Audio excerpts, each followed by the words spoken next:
Bro, journalism is dead.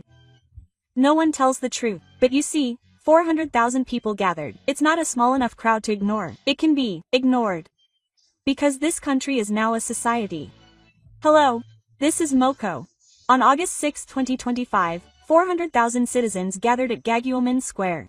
It was a scene that could be called a civil demonstration, rather than a mere demonstration. At the center of it all were the silent majority, ordinary citizens, who had never raised their voice politically before.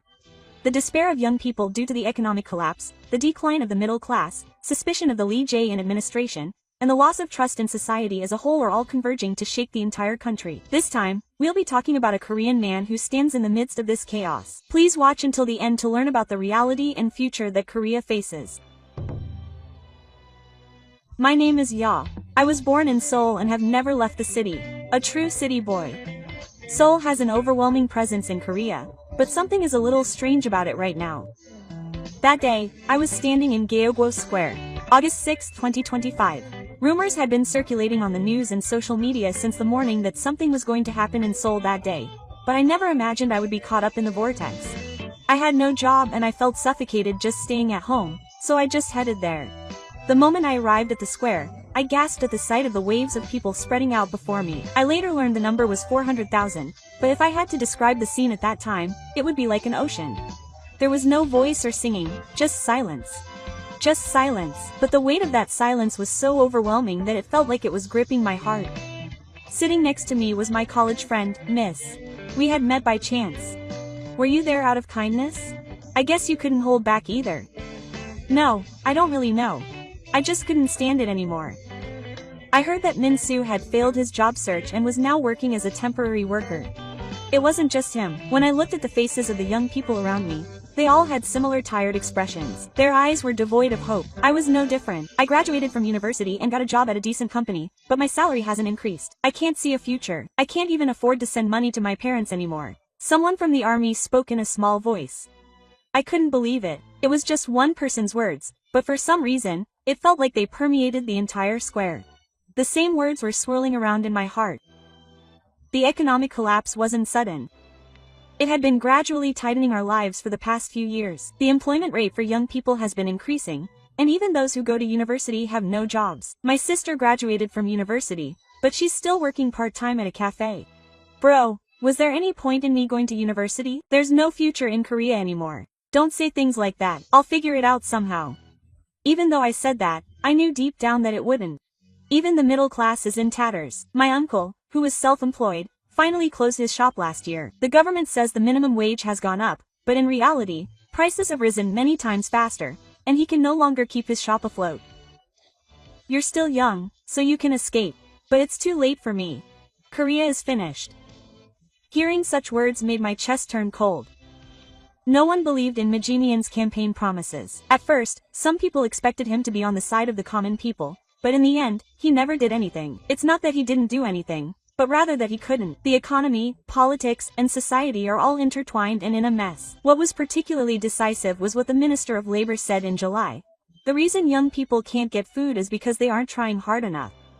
Those words broke the hearts of many people. Anyone would be angry if they were told from above that they weren't trying hard enough when they were in a reality where their efforts weren't rewarded. But the people who gathered in the square that day weren't shouting or yelling. Rather, they were beyond angry and had been swallowed up by despair. They didn't even have the energy to say that. They were all speechless. I understand. I felt foolish for speaking out too. The silence of the crowd was a mixture of anger and despair. Standing in the square that day, I suddenly remembered the public incident in 1980.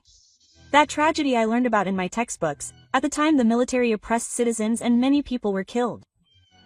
The current situation is eerily similar. What would happen if the military took action? Just imagining that sent chills down my spine. Politics, journalism, education, and healthcare are no longer trusted. No one can be trusted. My mother is also sick and goes to the hospital, but she says the medicine is too expensive to continue treatment. Medical insurance isn't working either. I'm sorry, Mr. Mago. We have no choice but to reduce the amount of medicine we take. Don't say that. I'll do something about it. But every time I say I'll do something about it, I feel like a liar. Around that time, movements calling for economic independence began to emerge in the regions. I saw on the news that if they couldn't rely on the central government for their own needs, They had no choice but to do it themselves. The entire country was falling apart. Then the market plummeted and foreign capital fled en masse. Financial panic spread and there were long lines in front of ATMs. I tried to withdraw some cash for my parents, but the limit had already been reached. An unfamiliar man in front of the ATM said, "It's over. Korea is finished." No one objected to those voices. Still, there were small movements of citizens helping each other. Young volunteers were handing out water and food in the square, and medical students were offering free health consultations. But these were not the state's help, they were simply connections between people. I thought, I can't expect anything from the country anymore. All that's left is the citizens helping each other. The night in the square was strangely quiet. Even though there were 400,000 soldiers, I could barely hear their voices. There was just a cold air, and everyone understood deep down that this country could never return. At that moment, I made up my mind. I wasn't going to just watch silently, I was going to witness this moment of collapse with my own eyes. The day after I returned from the square, the city of Seoul felt like a completely different country. Even though so many people had gathered in Gogao, there was no official message from the government. When I turned on the TV, every channel was showing meaningless debate programs or commentary on the auction. The world on the screen was completely different from the reality I had actually seen in the square. Is this really news from the same country? While watching TV, my sister's husband dropped by and said, "Brother, journalism is dead. Nobody tells the truth anymore." But 400,000 people gathered. That's not insignificant. It is insignificant though, because this country is a completely dysfunctional society. I hear total societal collapse a lot these days. The government, diet, corporations, media, education, and healthcare, none of it is trustworthy anymore. Dad was complaining when he got home from the hospital. The doctor said treatment would be difficult without using non-covered medications. It's all about money. Doctors used to be so much more reliable. He says he can't even trust his own parents anymore. Seeing the foundation of trust crumble, I realized how fragile a nation can be. A few days later, I met Minsu again, for the first time since that silent night at the Guhoi. The cafe was nearly empty. "See, how's your company?" "Honestly, it's in bad shape. The boss says it's still okay, but our clients are running away one after another. My salary might be reduced next month. I'm looking for a job too, but there are hardly any openings." The news said that the youth unemployment rate is close to 30%. 30%, huh? The phrase, lack of effort, is funny now. We both agonized over it, but our laughter was hollow. Min-soo said as he lit a cigarette. "Hey, aren't you worried about the military's actions?" The government is keeping quiet about that rally of 400,000 people, but there are rumors that the military is making moves behind the scenes. They say it could turn into a public incident. Quote, those words sent chills down my spine about the public incident. In 1980, the military used force to suppress citizens, resulting in hundreds of casualties. We only know about it from textbooks, but it's an unforgettable memory for our parents. In fact, around that time, camouflaged soldiers began to appear here and there in Seoul. They were apparently deployed under the pretext of maintaining public order, but no one in the country trusts them. Everyone knows that the military is protecting the government, not the citizens. One night, young people surrounded a military vehicle near my house. They didn't yell, they just stood there blocking the way. The soldiers had their guns ready, but they didn't pull the trigger. I trembled at the sight. I thought the weight of that silence would push back even Shigeyuki. But at the same time, I thought that the day might come when the trigger would be pulled. Meanwhile, local movements were also intensifying. Local governments and the public were each talking about economic independence. If they couldn't rely on the central government, they would survive on their own markets and currencies. There were even moves to introduce local currencies. This was going to tear the country apart. Federalism sounds good, but in reality it was just national division. The market was also reaching its limit. It was as if the world was going to collapse. It was ridiculous how the value of money could be different in the morning and at night. I thought about converting my savings into dollars, but banks had already restricted foreign currency transactions and the fees were ridiculously high. Some people on social media were saying that anyone who had dollars was a traitor, but that didn't matter. It was necessary to survive. The biggest shock was that foreign capital fled en masse. The company I work for was also partially funded by investment from Japanese companies. But that funding was withdrawn overnight. There was total chaos in the train, and the upper management all said it was unexpected, but they must have rented it out. Trust is everything when things go wrong. You can't leave money in a country that has lost trust. In the end, it's all about trust. I realized this again. The moment trust collapses, a country becomes this fragile. Around that time, citizens had begun helping each other on the streets of Seoul. Churches were holding waterfalls and students were volunteering to provide medical care. Even though the state wasn't functioning, the connections between people were still alive. In the end, people who are kind can only rely on others. A country is an illusion. Maybe that's true. When I heard my mother's words, I felt a little warmth deep in my chest. Even in the midst of despair, the desire to help each other remained. That was my only salvation. But at the same time, I felt anxious. Can this country survive on mutual help alone? What can we build on top of crumbling trust? I couldn't find the answer. The only thing that is certain is that there will be even greater collapses in the future. The silence of Gogaemin was just the beginning. Weeks after Gogaemin, the atmosphere in Seoul grew heavier day by day. The news continued to cover up the reality, and the information that ordinary people really wanted to know was never reported. The internet was full of articles saying that citizens were stirring up anxiety for no reason, but the reality we were experiencing was not so simple. When we went to the supermarket, prices had skyrocketed even further. A liter of milk was more than double what it used to be. Eggs and vegetables were also priced out of reach for ordinary people. My mother sighed as she held a bag in her hand. We can't afford luxuries anymore. Eggs used to be the friend of ordinary people. Mom, the word luxury is no longer funny. We're struggling just to eat normally. Our salaries are decreasing, but our living expenses are increasing. At this rate, we don't even know what the point of working is. Worst of all, the city is flooded with unemployed people. And it's not just young people. People in their 40s and 50s suddenly lost their jobs and are lining up to do day labor. When we met Min Soo near the bus stop, all we could do was watch the scene in silence. This isn't a country, it's hell. Who made this hell? The politicians? Or maybe it was ourselves. It's over the moment we start pushing the blame onto them. The people have already lost trust. Those words pierce my heart. In the end, a society of total suspicion doesn't care about the top or bottom. It's not just politicians, even we citizens can't trust each other. On my way home from work, I saw neighborhood children being scolded by their mothers in front of my house.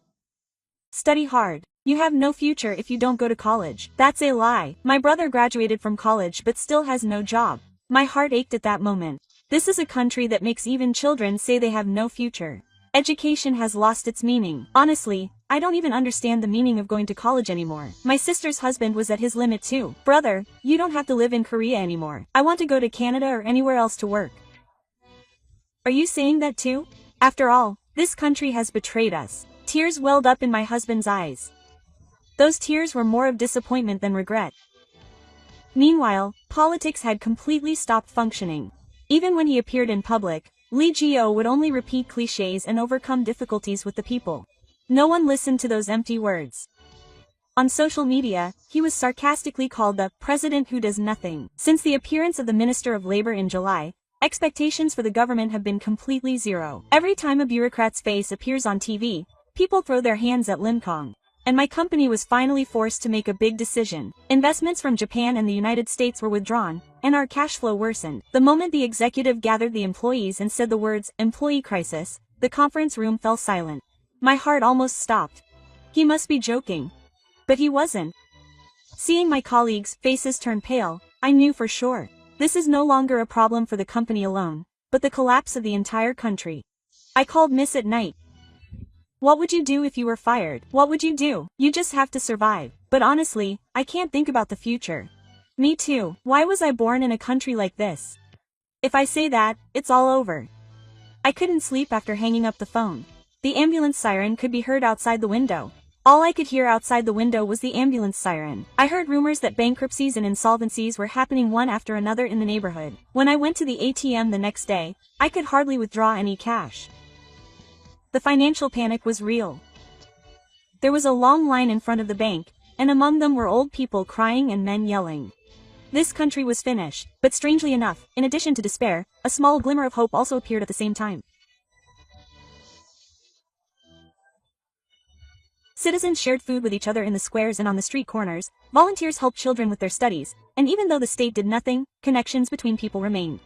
People can survive even without their own country. Mom, that's true, but it's too sad. Somewhere in my heart, I knew that this mutual help would eventually reach its limit. In a country where trust has collapsed, human connections are the only remaining support. But how long will that last? This flow that began with the silent night at Gagwamumun will not stop. We are definitely witnessing the collapse of the country. Since August, the city of Seoul has been increasingly filled with anxiety. Smiles have disappeared from people's faces, and there is nothing but an agonizing silence on the buses and subways. In the midst of all this, I was heading back. Since that night, I had been driven by something to visit the square once a week. That day, tens of thousands of people had gathered. Although it may not be as shocking as the initial 400,000, the fact that so many people gather regularly in the center of the country is an abnormal situation. There were no loudspeakers shouting, and there were hardly any placards. People were just sitting there in silence. It was clear at a glance that disappointment and resignation were spreading rather than anger. There were hardly any customers at the dimly lit pub where Min-soo and I went for a drink that night. The shop hushed up and said that they were closing that day. The reason was simply that there were no customers. What was the point of living in a country like this? We have no choice but to find meaning. Otherwise, our hearts will die. But you know, a country is the foundation for living. How can we rebuild it if that foundation is rotten? Min-soo's voice grew rougher as he spoke. I felt the same way, but I kept quiet because saying it would make me feel even more empty. A few days later, shocking news came in. Several local governments had officially declared their economic independence. The local governments, including the Ministry of Agriculture, Forestry and Fisheries, had completely ignored the central government and declared that they would collect taxes and run their own markets. The TV commentators said it was a temporary performance, but we citizens intuitively knew. This was a trend that could not be reversed. If the local governments fell apart, this country would be finished. It's already over. The only difference was whether or not they declared it. I was speechless at my sister's cold words. At the same time, the currency market accelerated rapidly. The price of oil continued to hit new lows, and people flocked to banks to convert it into dollars. I tried to secure foreign currency to support my parents' living expenses, but the clerk at the counter told me this. I'm sorry. The sale of foreign currency has been suspended indefinitely. At that moment, everything went dark before my eyes. I felt like I had been deprived of even the means to survive. My mother at night said in a small voice, resign. It was tough with the old currency machines, but the country protected me until the end. But now, it's as if the country has disappeared. The financial panic had engulfed the entire city. Shops only accepted cash payments, and electronic payments often stopped working. Even when I tried to get on the bus, my card would not work because of an error. People lined up looking for change, and bartering goods on street corners had become commonplace. One day, Min-soo called. Come on, I'll show you something amazing. What's this? At a time like this, when I went to the designated location as instructed, there was a market that had been set up by citizens who had gathered in the square. Farmers were lining up vegetables, fishermen were bringing in fish, and children were selling handmade accessories. Transactions were being made not with currency but with barter. This might be the new face of Korea. How ironic. When a country collapses, the people create a replacement for it. My heart warmed a little when I saw that scene. Humans really are souls. But at the same time, this was the beginning of anarchy. When I got home, my younger sister, Naito, asked me with a serious face. Brother, if Korea splits, where will you stay? In Seoul? Or with Mr. Pooh? I don't want to think about it. But I guess it's time to think about it. I couldn't sleep at night and stared out the window. The sound of sirens echoed in the distance, and I thought I heard what sounded like gunshots from time to time. Maybe the public nightmare of 1980 was coming again. I couldn't get that anxiety out of my head. Where was this country headed? Will it be a split called the Federation Star, or will it be divided and ruled by external forces? The answer is unknown. The only thing that was certain was that Korea could no longer continue as it had been. The city of Seoul was no longer the country I knew. The banks had lost their credibility, the news was full of lies, the government remained silent, and the people were desperately trying to survive in their own ways, and the word, nation, was no longer on anyone's lips. In the midst of all this, I was in the square at my friend's Minya night. The lights at the street stalls are dim and the food is ridiculously expensive. A slice of fried egg is worth the same as a cigarette. Bartering has become the norm. Hey, do we really need to be bound by the law? What do you mean? In Seoul, an autonomous government is being set up. What's the point of staying in Seoul? We young people should just move. If we run away, the country will disappear. It's already gone. The country is gone. I couldn't say anything in response to Mrs. words. It's true that the country's unity has completely collapsed. The military has destroyed the city in an eerie manner. And while the government buildings are heavily guarded, the citizens around them are standing guard. It's not the people who are protecting it, it's the power itself. Proof of this is the clash that broke out a few days ago south of Seoul. Citizens surrounded a military vehicle and protested. Soldiers fired warning shots. Fortunately, no one saw them, but when the footage was posted on social media, it quickly spread throughout the country. People were saying, the public is being ruthless again. Resign. What will you do if the military takes action for real? I won't run away. I'll see it through. My mother cried until the very end, but she said nothing more. The economic turmoil also accelerated. Foreign capital had completely withdrawn, and Seoul's offices were filled with empty buildings. The company I worked for had also decided to close down. With a sudden notice, we became businessmen overnight. What was the point of our efforts? Effort? That's not what this country is for. As I packed my things in the company lobby, a sense of emptiness spread deep in my heart. My younger sister, Sujin, had even lost her part-time job. Brother, I can't take it anymore. Let's leave Korea. Don't say it so lightly. Where are you going? I don't know if any country will accept us. But if we stay here, we'll just die. I was speechless at the cries of the people. She was certainly right. As I walked around town, posters declaring independent autonomy were posted everywhere. The province called itself the Sea King and the Union, and Daegu issued its own currency as a national economic power. Keji is said to be considering its own visa system while relying on foreign tourists. Even in Seoul, some districts have formed local committees to maintain public order among themselves. In the district where I live, young people take turns patrolling at night. The police are no longer trusted.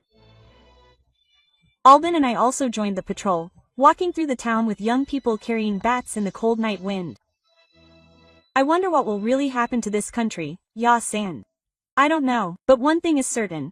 If the country won't protect us, we have no choice but to protect ourselves. Even as I answered, I felt a sense of unease deep in my heart.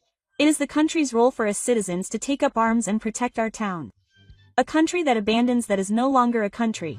Around that time, the term Federal Star began to be heard everywhere.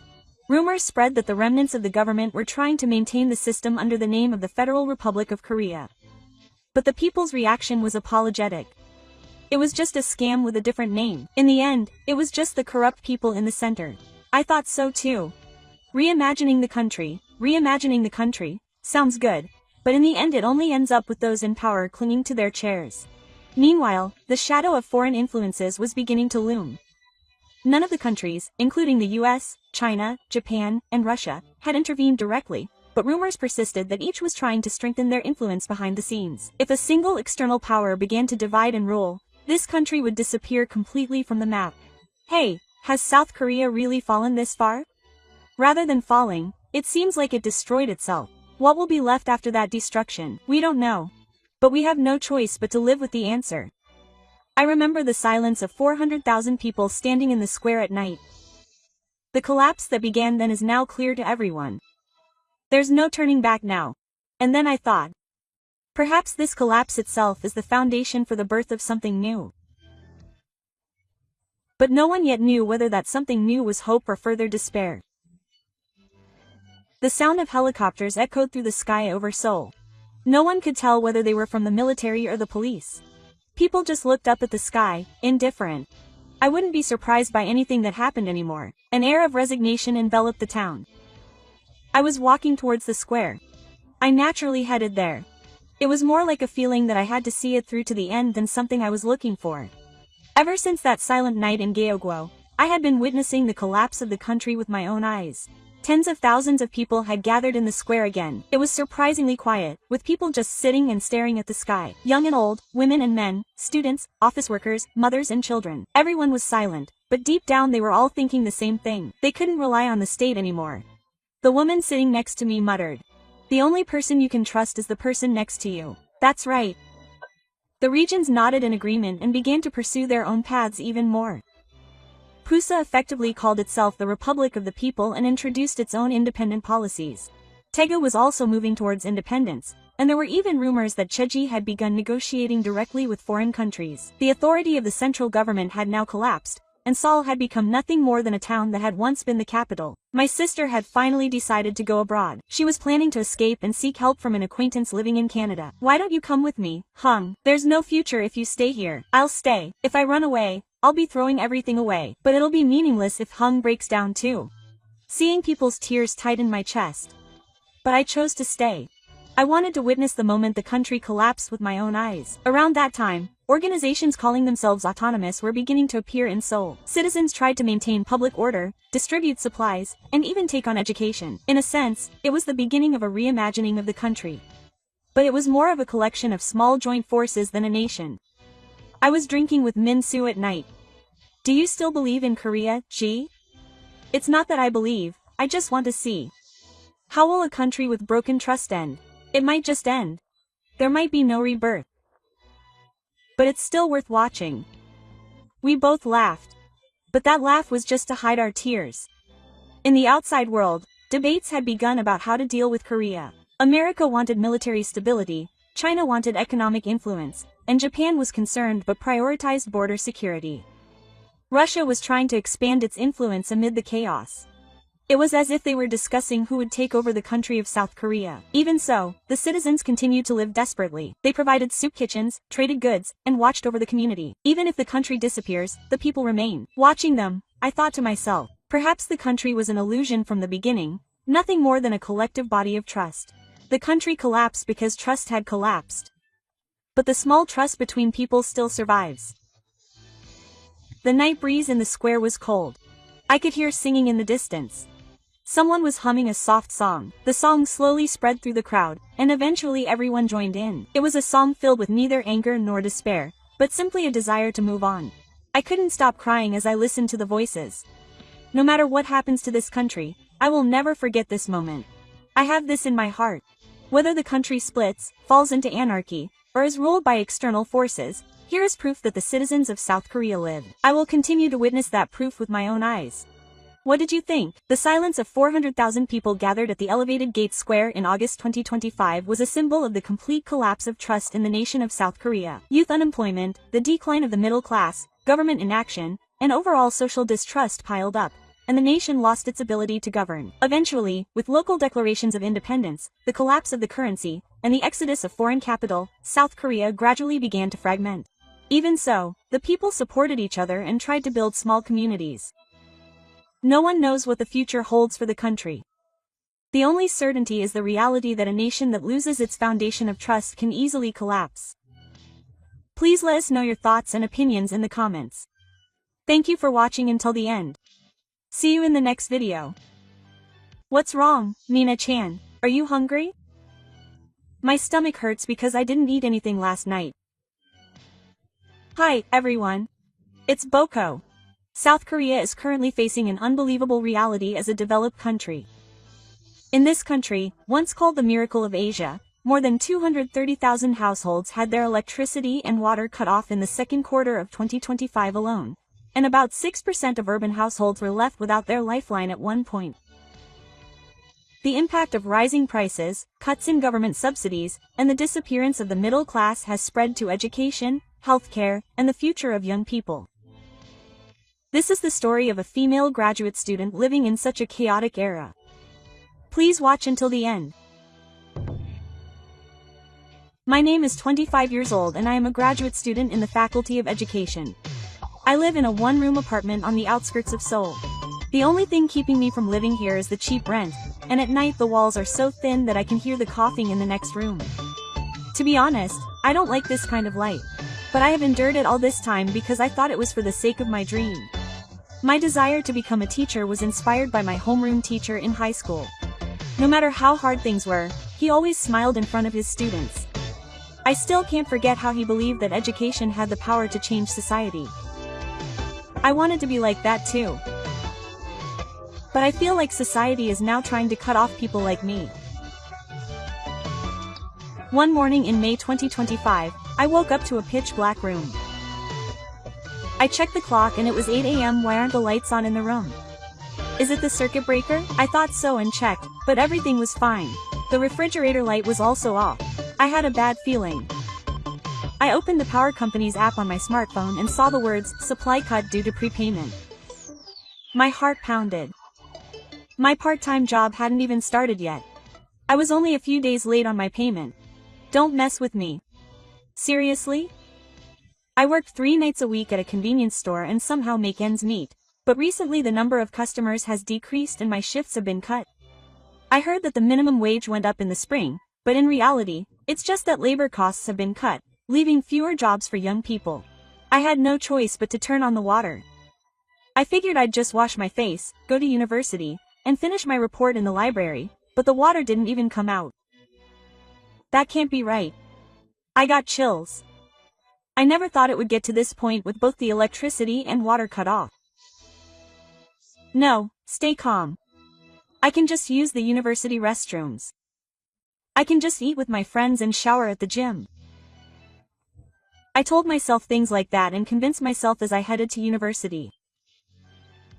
That day, in an educational psychology lecture, the professor said, "Students' concentration has noticeably declined recently. The quality of their reports is also down, and attendance is questionable. What's going on?" Quote.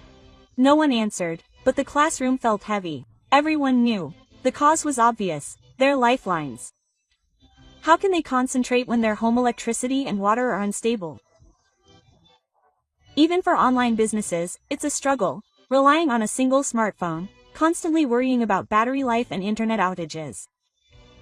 After class, I went to a cafe with my friend G. "Hey, Sugi, did your power go out?" I knew I'd been found out. It was written all over my face. "Mine did once, too," she said. "It took 3 days for my stomach to settle. Everything in the fridge rotted." Quote.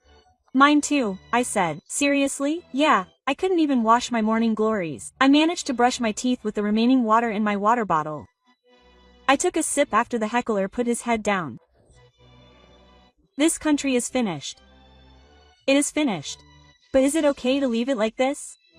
I don't know. I'm studying for my future, but my future is getting darker and darker. That night, I borrowed a shower at a nearby internet cafe.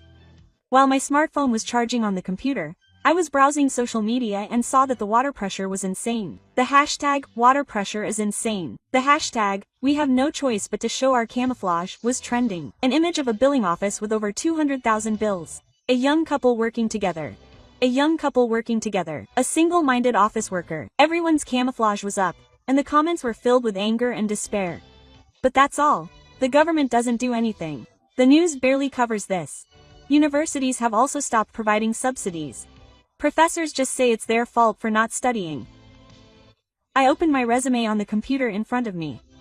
The job opening ratio for teachers is terrible these days. I've thought many times that I should have gone into the private sector.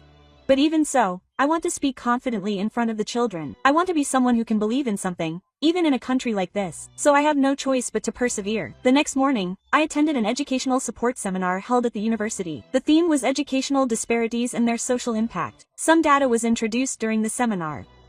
As of May 2013, 13.4% of all students answered that they had difficulty learning due to the deterioration of their household's lifelines. Furthermore, many of them cited a lack of internet connection and a quiet learning environment as reasons. I guess I'm not the only one. After the seminar, I wrote this in my notebook while looking at the materials. Society says that it entrusts its future to its children, but the path to reaching that future is already in place. That's right, if there is a future, we need a path to get there, but electricity, water, and even the light that should be there are currently in the dark.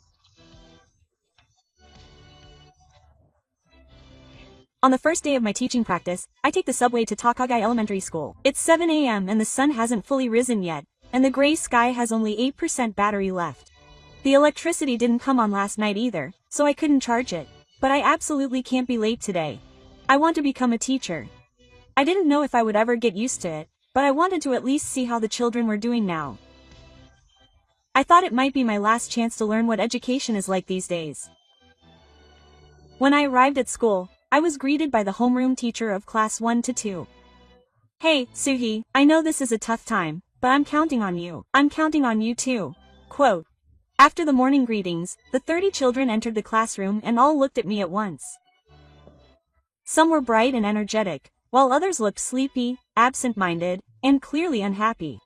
The teacher gave me a chance to introduce myself, so I stood up at the front. Nice to meet you. I'm Suhi. I'm a graduate student studying to become a teacher. I'm looking forward to spending the next 3 weeks with you all. Quote. The children applauded, but their reactions were sparse. That day, I noticed something strange. It was lunchtime. There was a child staring intently at the improved food without touching it. What's wrong, Nina-chan? Are you hungry? I have a stomachache because I didn't eat anything last night. Quote. Huh? I couldn't speak. Quote. Such small children endure hunger and come to school. Perhaps the school lunch is their only meal. The next day, there was time in class to record their homework. I thought I'd write down what they did at home yesterday. But about half of the children had stopped going to the bathroom with their notebooks open. One boy raised his hand. Teacher, I couldn't study because there was no electricity. The classroom became tense for a moment. Then the other children started to speak up one after another. I tried studying for a bit with the light from my smartphone, but my eyes hurt. My mother said she was sorry for now. We only have cold water in the bathtub. The refrigerator stopped working because of the power outage. The back of my room tightened. The crisis in my lifeline that I'm experiencing is being felt by the children as well. And it's not their fault. I had the opportunity to talk to the teacher during recess that week. Teacher, it seems like the children's home lives are really tough. Yeah, that's right. It might be more serious now than during the coronavirus pandemic. There are many cases where working families have broken up and single parents have become the norm. Are there any measures that schools can take to deal with parents who work until midnight and can't prepare breakfast? There are almost none. The government's support measures were abolished in 2023. In the end, teachers are distributing handouts and buying stationery with their own money. But that's reaching its limit. They're struggling to make ends meet. Those words were too heavy. Everyone is trying hard, but no one is being rewarded. The education field is the last bastion of support, but that bastion has already collapsed. One day, the classroom fan stopped. The cause was an unstable power supply. Apparently, the wiring in the facility itself is old, and the circuit breaker often trips in the summer. The outside temperature that day was 31 degrees. The room was also like a bug's. But the class continued. Sweat stained the notebooks. The children had a thin layer of sweat on their foreheads and bodies. Some of them looked pale. Hi-kun, are you okay? Yeah, I feel a little sick. On the way to the nurse's office, the words, "This isn't education anymore, it's survival," came to mind. On the last day of my internship, I was given a small farewell party in the classroom. The children wrote me letters, and each of them read their impressions. Please come again, Sue. When you become a teacher in the future, please come to my brother's class. Thank you for feeling and practicing with me. I was happy when they told me about the power outage. I almost cried. If I could leave even a little something in their hearts by coming here, then maybe it was worth becoming a teacher. But at the same time, I couldn't help but feel angry that the country where these children are growing up should be in this state. On the way home, my smartphone battery was completely dead. However, the power was restored that day, and when I entered the room, the lights had gone out. I sighed and turned off the lights in the room.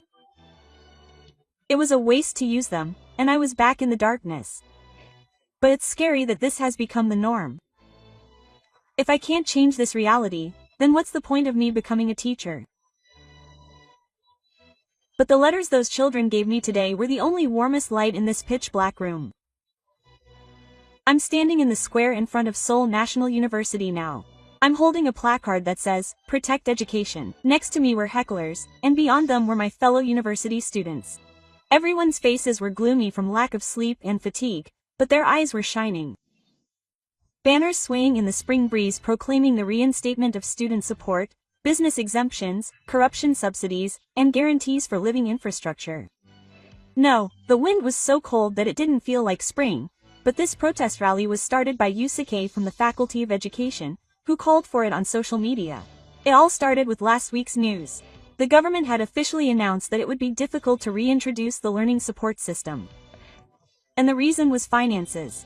So why are they spending such a huge budget on military spending and diplomatic projects overseas? Everyone was wondering. Where is the country looking when we're struggling? Why are they continuing to take online classes when we don't even have Wi-Fi at home? What kind of advanced country are you, writing your graduation thesis on just a smartphone? More than 300 people gathered. In fact, everyone was suffering. The electricity had been cut. Part-time jobs had been cut. The internet wasn't working. This wasn't the person who had been rushed to the hospital for heat stroke. I took the microphone and stepped forward. My hands were shaking. I am a graduate student in the Department of Private Education. A moment of silence. My heartbeat echoes in my ears. I recently did an internship at an elementary school. The children were talking about how the electricity had gone out. They were laughing because they couldn't study. They had faces that said they couldn't do anything but laugh. How can I encourage such children? How can I tell them that studying will change their future? I was surprised when my voice went up a little. Is even the freedom to dream a luxury in Korea these days? Do we have to give up on our future?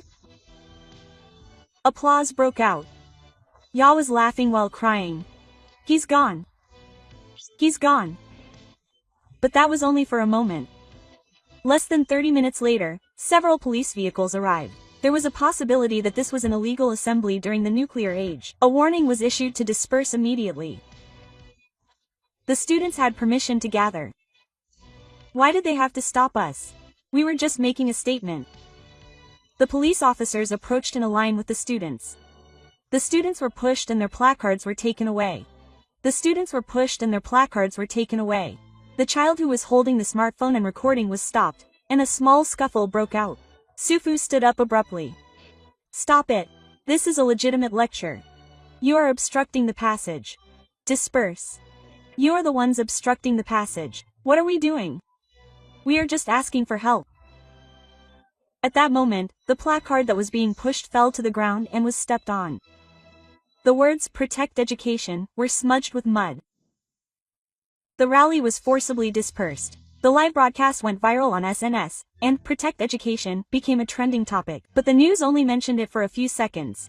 It was just protest in front of the university causing chaos. Our voices were treated as mere commotion. That night, several people gathered in the heckler's room and slurped down cup ramen. It has become a recent trend to spend time in one place as much as possible to save on high heating costs. It's not funny. Were we stupid? No, not at all. In fact, today might be the first time I felt more alive than I did. But you know what I mean when I saw how they reacted.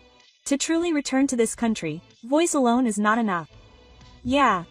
Even the freedom to speak out is already a luxury, isn't it? I got home at 1 a.m. when I checked my smartphone notifications. I saw a DM from a child who had participated in the protest. Sugi's speech made me cry. My younger brother is in elementary school, and it was very difficult for me. Thank you for giving me hope. Tears fell from my eyes. It really did reach someone from the bottom of my heart. That alone made me finally realize that my courage today had not been in vain. The next day, an unbelievable notice was posted on the university bulletin board. The university will take legal action regarding the involvement of some students in the Faculty of Education in unauthorized political action. We will be punished. Everything went blank before my eyes. Does that mean talking about dreams and seeking the future are now problematic behavior? Then what was the point of coming to graduate school? I stood in front of the bulletin board, anger, regret, despair, and a tiny bit of hope all mixed together. But I made up my mind. I would not give up.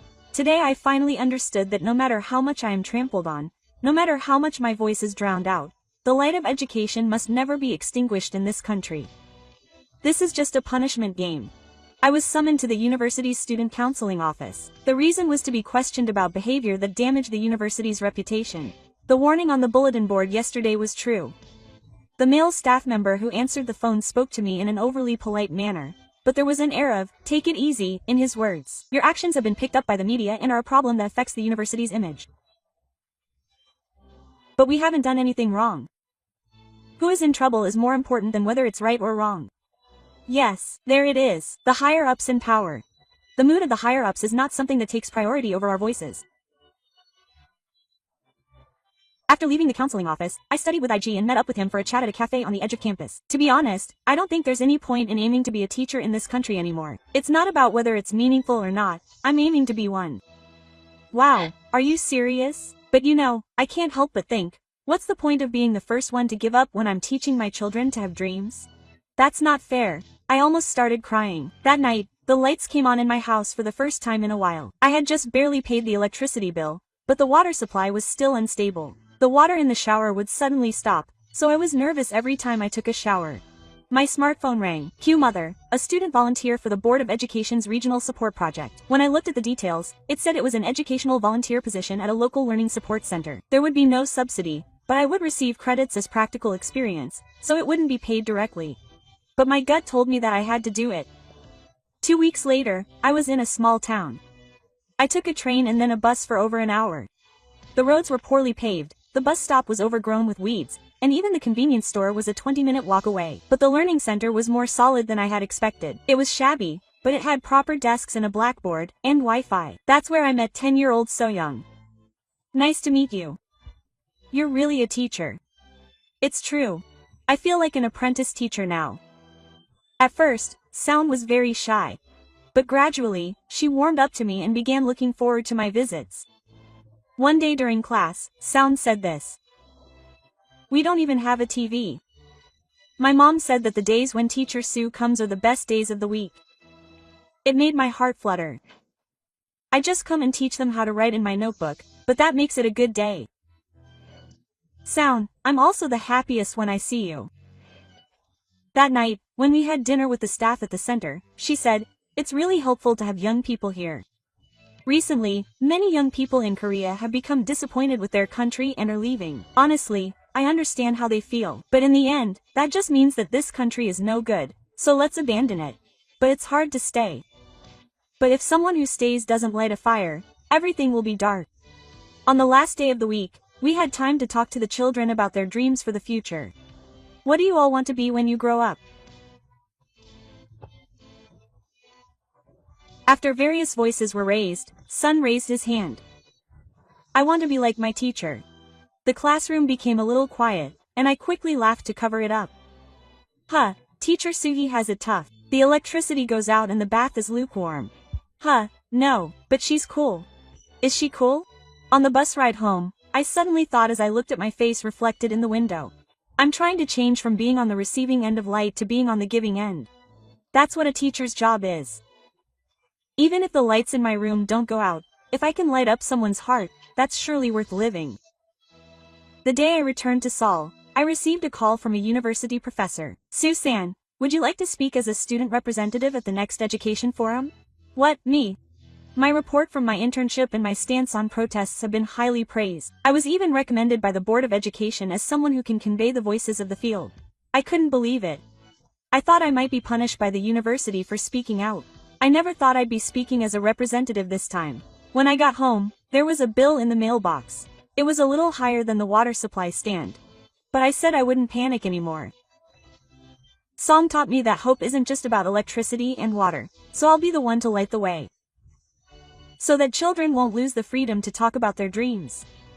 No matter how broken this country is, I'll be the one to shine a light.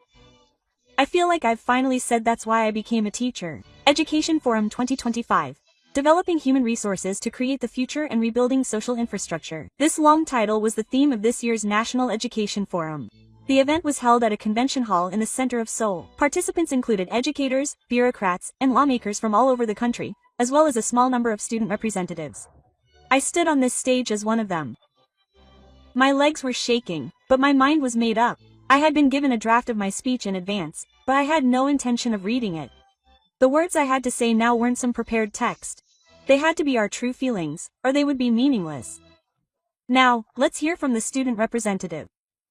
The lights in the venue went out, and a spotlight shone on me. The moment I stood in front of the microphone, Yaji's smile, the children's smiles, the children's voices, the coldness of that room after the power outage, all came flooding back to me at once.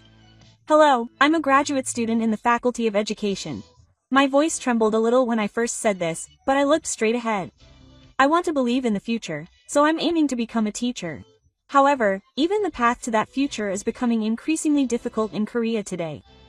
The atmosphere in the venue suddenly changed. In 2025, hundreds of thousands of households in Korea had their electricity and water cut off. There were students who couldn't even connect to the internet, which is necessary for online classes, and children who were studying while shivering in cold rooms. However, there was little news coverage of this, and the system of support remained slashed. Pictures and messages from the children I had seen during my internship were displayed on the screen behind me. Please come again, teacher. I had fun studying. Mom said the power was back on. These are the words written by the children I taught. They are the very embodiment of hope. But who will protect the future of these children? The venue fell silent. Hundreds of adults were listening to my words. Everyone is enduring the hardships the country is facing, but there is no electricity, no running water. Even when people collapse from heatstroke, hospitals are closed. Is this the kind of situation where we can just endure? Education is the hope that creates the future, right? Do you really think that hope will bloom if its roots are rotten? The hashtag camo exposure that had been spreading on social media appeared on the man's screen. Camouflage of high water and utility bills posted by young people. A series of desperate comments. We are not seeking luxury. We just want a normal life.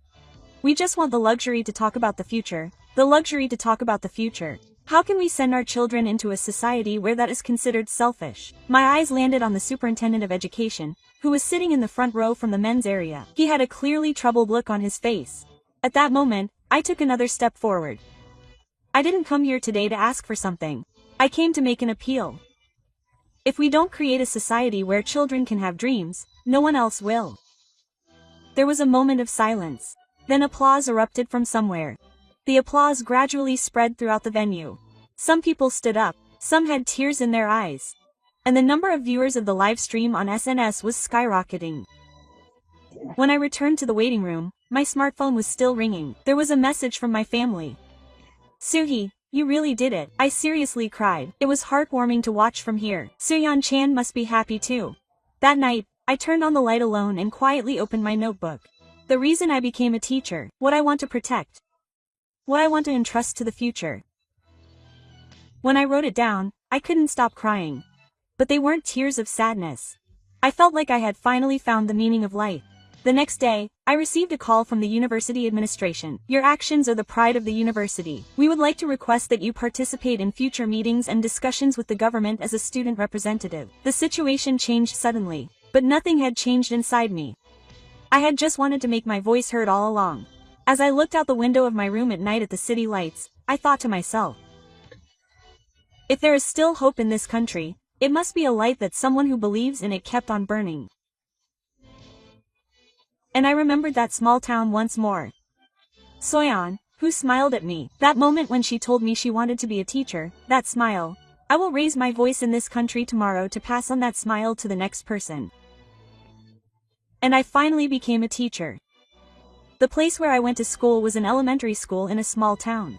Yes, near the learning center where I volunteered that time. The place where I met So and the others that time. A lot has happened since then. After graduating from university, meetings with the Board of Education, a discussion with the superintendent, being featured in the news, slander, letters of gratitude, lectures, but now, more than anything, the faces of the children in this classroom, are everything to me. When I entered the classroom on the first morning, 30 children were sitting there with nervous faces. I was nervous too. My hands were sweating profusely, my legs were shaking, and to be honest, I felt like throwing up. But I took a deep breath and said, "Good morning. Today is the day I become your homeroom teacher." The applause changed from sparse to thunderous, and I almost started crying. I want to find many good things about everyone over the next year. So please feel free to come here. That was my first class. There were all kinds of kids in the class one was in charge of. A bright, leader-type kid, a quiet kid who only reads books, a kid who couldn't fit in with the classroom and was always alone. There was also a kid who posted without eating breakfast. One day, I had a consultation from the health department teacher. Teacher, it seems Unkun's mother's water supply has been cut off again. Again? That's right, society hasn't changed dramatically. The government's support system has gradually returned, but things are still tough on the ground. Families are struggling with high utility bills. People are being refused treatment at hospitals, and the number of people leaving rural areas due to concerns about infrastructure has not stopped. Creating a safe and comfortable space in this classroom where children can talk freely. That's who I am now, and that's the best I can do. There were few guardians during the 3 days of spring break, but some parents said this as they left.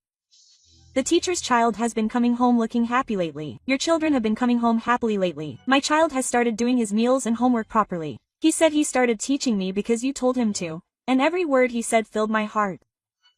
One day during Golden Week, I met Song again at Emperor Seo Yoon. Teacher, Seo Yoon, who has grown a little since then, ran up to me and hugged me. She is now in the class next to mine. Her grades are still not good, but her eyes are straight and her speech is clear. I'm happy to see you again. Sometimes the electricity goes out at home, but I won't cry anymore. Why? Because you're here. I couldn't hold back my tears when I heard those words. Being a teacher isn't just about teaching, it's about being there for others, believing in them, and passing on the light. That's when I finally realized it from the bottom of my heart. On the way home, my room is still old and cramped, and the water pressure is sometimes weak, but my heart is still filled. In the corner of the room, there are pictures drawn by the children. Thank you, teacher. I love you. Your lessons are fun. The camouflage for the electricity bill is on the desk. The payment deadline is in 2 days, but my heart is much brighter than before. Education is like a light. Once it goes out, it's pitch black, but someone reaches out and turns on the light again. I feel pain for that someone. I was able to think this way because of the nights I cried in the past, the mornings I despaired, and the accumulation of tears I couldn't show to anyone. Even though it's raining today, the weather forecast said that tomorrow will be sunny. The future of our children and the education system in this country will surely brighten up little by little. And in that light, new dreams will surely sprout. I will continue to stand in the classroom until that day. No matter how dark it gets, I will never let my small light go out. What did you think? In 2025, South Korea faced the collapse of its lifelines, and the lives of its citizens fell into serious hardship. However, even in that darkness, there were young people who believed in the future and tried to light the light. Despite being a person who was directly affected by hardship, Hai became a teacher who brought hope to children, and chose to protect the future and the future in his small classroom. Even if society changes slowly, the light is definitely passed down in people's hearts. Please let me know your thoughts and opinions in the comments. Thank you for watching until the end. See you in the next video.